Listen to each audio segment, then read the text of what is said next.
Hello, I'm Leonard Maltin. When you've made a film that is not only extraordinarily successful, but has embedded itself in our popular culture, well, that's a tough act to follow. But George Lucas managed to pull it off. After Star Wars came The Empire Strikes Back. A totally successful film in its own right, as well as one of the most popular sequels ever made. And he's here today to tell us a little about the genesis of that film and its place in the Star Wars trilogy. Thanks for being here, George. Thank you. Star Wars has come out. A success, I think it's fair to say, beyond your expectations. Yeah, definitely. At what point did you receive a commitment or an urging to do a sequel? And did you immediately say yes, or was there any hesitation on your part to do it? Well, it didn't really happen that way, because what I did when I was writing it, I wrote one movie, and then I couldn't do the whole movie because it was way too big. The first draft was, it had too much stuff in it. It was way too big. It couldn't possibly be done. So I took a deep breath and said, okay, I'm going to have to take all these great ideas, and that part I'm just going to have to cut out, and I'll just do what it was then really the first act, and I'll expand this and make this into a movie. So I did that, but then as a writer, you create this whole thing, and it's, sitting there on the shelf. So as soon as the film was successful, there wasn't any question in my mind that I would immediately go on and do the rest of them so I could finish it. What to you is the biggest difference, overall difference, between film number one and film number two? Well, the biggest problem I was grappling with in film number two is the fact that it's the middle act of a three-act play.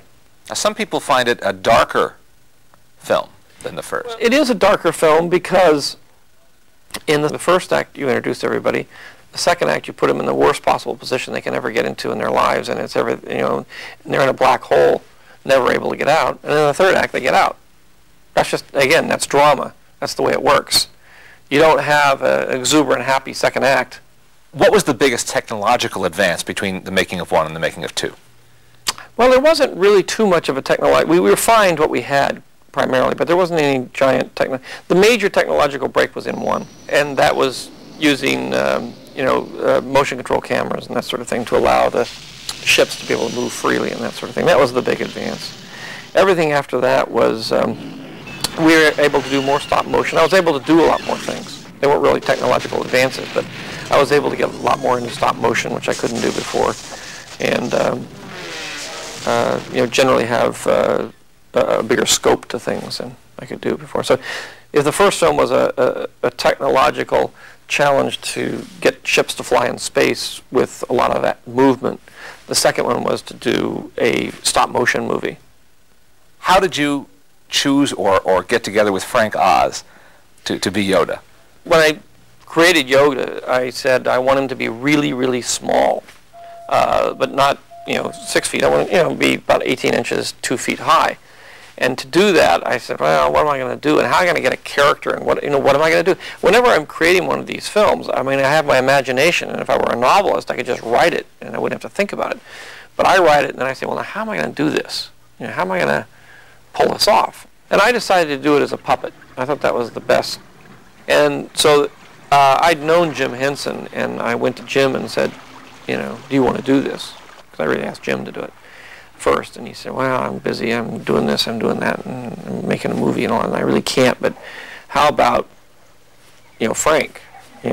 Frank's the other half of me and everything. And I said, well, that would be fantastic. It's an extraordinary creation. I think it was exciting for everybody because it was the idea of taking, and Jim was very interested in doing realistic characters that weren't really Muppets. And so we all really worked together on it. Tell me about how you first met and worked with John Williams. I had known Steven Spielberg for a long time up to this point, and we were talking about the film real early on when I was writing the script, and I said, I want a classical score. I want the